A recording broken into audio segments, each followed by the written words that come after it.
Здраво! Не знам колку ме гледате и колку ме слушате. Моментално си седам на кејот и саках да снимам едно видео, пошто не сум снимал долго време видео за YouTube и исто ќе би објавено и на TikTok. Така да тие што нема следите на TikTok, заследите ме Lucky Carex. Subscribe исто на YouTube кој ме нема subscribe-ено. Дуе ветер, а немам микрофон, што значи не знам колку добро ќе ме слушате.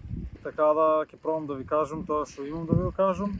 Ако се разбира во видео и ако може да се едитира за да можам да се слушам, ќе испадне на YouTube и на TikTok. Доколку не може да се разбери и не може да се слуша, онда нема да испадне на YouTube и на TikTok. И уствари не знам зашо во ви кажувам кога уопште нема ни да знаете за во видео. Ама нема врска, значи во случај да биде секак што треба ќе биде на YouTube. Сега, која е денешната тема на во видео? Го подместих малце кадрот заради тоа што нема арест, сега се надевам да е по-окей. Која е денешната тема на во видео? Бате, не знам, искрено сакам да ви кажам, темата од прилика ми е као видео за тие што има тежок ден или што поминаат низ тежок период. Не знам как би го кастил во видео, али би можело да биде дадете му сами наслов на видеото. Или как и да. Не знам, треба да научите да сте срекни пред се. Значи, јас се уште немам стекнано самодоверба и се уште не верувам во себе. Али има нешто внутре што ми кажуваат и јас можам. И покрај тоа што немам самодоверба, јас се земам за право да го земам предизвикот без разлика за што и да ми се нуде нели на самиот пат. И иако немам самодоверба и мислам и нема да го направам тоа како што треба и нема да бидам доволно добар во тоа и нема доволно добро да се докажам, јас сепак го земам предизвикот и пробувам. Сега, тоа не е ваа тема денешната, тема не е на ваа. Денешното видео не е на ваа тема, али как да си помогнете доколку имате тежок ден, как да стекнете как да бидете повеќе срекни, па добро може спаги как да стекнете самодоверба, нели? Треба прво да почнете нели вика, треба да почнете од малечките нешта. Јас мислам не знам как да ви кажам, не треба да почнете од малечките нешта, него треба да почнете од без разлика која е големината на нештото, кога го замале во обзир, било што ќе го прави срекни. Било што ќе го прави срекни. Тоа може да биде и малечко нешто и големо, без разлика што, само треба да имате цел, треба да имате план и треба да имате как да ви кажам, треба да имате нешто што ќе се воите по него и ќе кажете јас живеам за воа нешто. Јас сакам воа нешто да го достигнам. Јас сакам воа нешто да го, не знам, да го исполнам, да го направам или како год. И тие се тие некои работи што вие ќе си ги постававте, односно цели, таскови. Ето, не знам как се вика таск на македонски. Предизвик не е, пошто предизвик е челендж. А таск ти е кој ти, не знам како ти кам. Али ма сваќате што сакам да ви кажам, нели? Пример, јас, знаете и сами, колку депресивни видеа објавах и на TikTok, и на YouTube, и на Instagram објавах депресивни видеа, на стори, односно депресивни стори, на поезии пишах депресивни и се тоа. Арно, ама бате, не може тоа да ва натера никој на вас бате да бидете срекни. Тоа одеднаш така не можете да бидете срекни бате. Значи истото и на мене ми го лафа. Се те е до главата, немој да се глупириш, ќе ти се смеат во тоа. Да, јас знам ти ме се до главата, ама као проби помогни ми за да не ми биде до главата, ма разбираш? Сите знаеме што е и што е проблемот. Ама ти никој не се потруда да каже као чеки, тоа е проблемот, али тоа и тоа е решението, као да јас ќе ти помогнам ако не можеш сам, нели? Затоа јас реших и сами од себе ќе си помогнам, заради тоа што бате кога гледам од страна и никој не сака да ти помогне, а сите се тука да јаат гомна и свакиш тогаш што ти бате ти треба време за да поминеш низ тие фази или низ тоа период, за да можеш да го победиш тоа нешто што тебе не те прави среќен и ти имаш тежок ден. Односно, јас на пример кога си дојдев од Скопје, мене ми требаше промена, јас затоа отидов во Скопје. После тоа отидов во друг стан во Скопје, во трет стан во Скопје, во четврт стан во Скопје. Значи јас цело време менах простор, заради тоа што мене ако едно нешто нема прави среќен, јас не седам тука со сила, него едноставно одам напред и продолжувам да одам напред. Јас си дојдев во Гивгили, ама после 3 месеца дојдев тука во Пула, во Хрватска. И тука почнах многу нови работи кои што не ги правах ни во Скопје, немах план да ги правам во Скопје.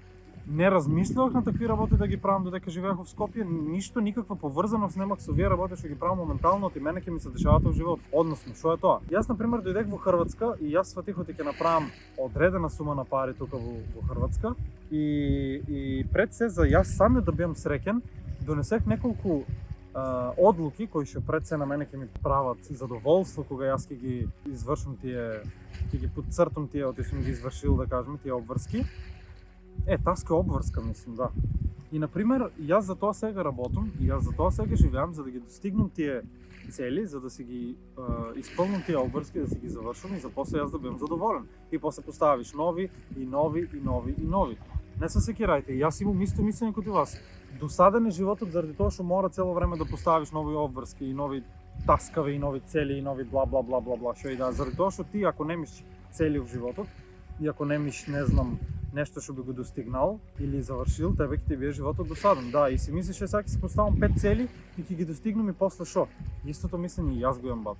Али едноставно тоа животот ти мораш цело време нови цели и нови таскави да се поставиш, само да унапредуваш, ма разбираш, цело време одиш напред и напред и напред и напред.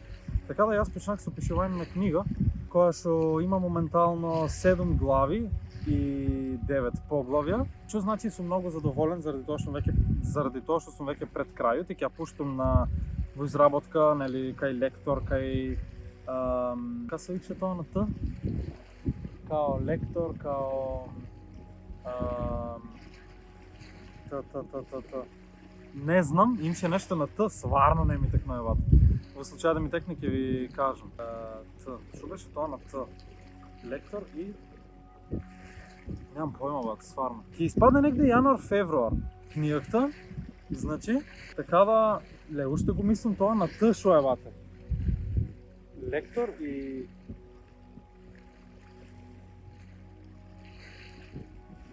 траект, што ти в главата ми се вртиш? Т. Нешто беше на Т. Немам појма што беше. Ако ви текне, пишајте в чат, в коментари, бата, ти вечер ќе не може да спијам. Ќе го мислам, бата, до вечер. Т. Што беше тоа на Т? Лектор и не е тутор сигурно. Немам појма, бата, мање битно. Така да книгата ќе испадне негде јануар-февруар 2026 година. И односно за 6-7 месеца од сега, и ќе гледам, бате, да има промоција во преко 10-15 града. Значи тоа ќе биде се рекламирано на YouTube, на TikTok, дека ќе бидат промоциите, како ќе бидат промоциите, што ќе бидат промоциите. Ќе ве поканам сите да дојдете на мојата промоција, се надевам дека ќе ве има во голем број. Исто така имам во план да си отворам свој бизнис во Гевгилија, кој ќе биде корисен за Гевгилија и за мене општо, значи општо ќе биде корисен за двете страни, ќе се не е кафиче, што одмah да ви кажам. Така да се надевам од такво нешто не е имало в Македонија до сега, ќе гледам да има.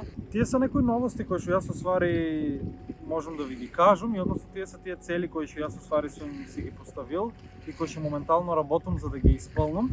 И затоа оствари, бате, не можам да кажам дека животот ме е прекрасен, заради тоа што ништо не е перфектно, ничи живот не е прекрасен, али нели сите работиме и сите се трудно за да биме посрекни од ден на ден. За да не западнеме во депресии, во тие фази кои што се затвараме дома, осаменост и така наки, и затоа работиме на себе. Така да тука ми е убаво во Хрватска моментално, си правам пари, си работам, си шетам, имам слободни денови, што е многу јако. Сега кога ќе биде сезонта, колку што знам и колку што имам чијано, нема да имам слободни денови, али сепак е окей тоа поради тоа што јас работам по 8 сата и не работам по 12. И например ако сум на работа од 3 до 11 или од 4 до 12, јас до 3 или до 4 сат можам што сакам да правам. Или ако сум од 7 до 3, кога ќе си одам в 3 дома, јас од 3 до вечерта до 12, бата додека си легнем, имам цел ден слободен, што сакам може да правам. Така да пишем книга, продолжих со пишувањето на дневник, исто така работам на тоа да искарам повеќе пари и да отворам свој бизнис. И за сега ми се тие неколку цели во животот кои што сакам да ги достигнам. А после тоа со тек на времето ќе видиме што и как ќе правиме и што ќе достигнеме, нели? Што значи, бидејте поздравени, држејте се, поставувајте си цели во животот, заради тоа што бате, доколку немате цели, живот ќе ви биде досаден. И јас не можам да ви кажам да го оставате телефонот и сосем да се тргнете од него, да се фокусирате на животот максимум као за да се поставате цели и се. Од причина што јас сум, например, 24/7 на телефонот. Али треба да пазите што слушате и што гледате, заради тоа што многу информации може да ви влијаат штетно и те како штетно на вас. Нема да ви лафам ништо за телефонот, само ќе ви кажам, фокусирајте се на успех и на пари во животот, заради тоа што, пазите, не бидете алчни, заради тоа што бате, успехот ќе ви донесе среќа, парите ќе ви донесат среќа. Барам јас така мислам. Океј, треба и пријатели и другарство и се. Али како што гледаме, моментално живееме во материјален свет и без пари сме никој и ништо и не можеме да добиеме ништо и не можеме да дојдеме нигде и не можеме да мрднеме од просторот бате нигде без пари. Значи да сакаш бате вода да се напиеш, се вика треба вода, пари да платиш. Воздухот што годишно се плака ден. Така да бате, уживајте, шетајте, бидејте срекни, слушајте музика, имате различни видови на музика кои што го прават срекни, не слушајте депресивни сторителинг музики. Едноставно може сторителинг доколку не се соживавте со нив и доколку не ви го расипаат расположението, бидејте поздравени. Не можам да кажам јас, као, ако можех јас, можете и вие, заради тоа што јас се уште не сум успеал, али се трудам. И се надевам оти нема да биде лошо да се трудите и вие и да шутките се понапред и понапред дојдете, нели? Така да бидејте поздравени, бате, се надевам оти ви се хареса во видео, пишајте ми во коментари било какво мислење и да имате поврзано со овој видео и било што сакате да биде следна тема. Така да се надевам оти ви се хареса видеото, лайк, коментирајте, субскрајбнете, фолоу на TikTok и се гледаме наскоро со промоција на книгата. Значи ви го најавам во уште 7 месеца унапред за убаво да се информираме и да се изрекламираме со се. Има посебно видео за книгата, дека ќе лафам се опширно поврзано за книгата, сега да не плямко многу за неа, ќе има посебно видео за неа. Така да фала ви на сите и се гледаме во ново наредно видео. Чао, чао!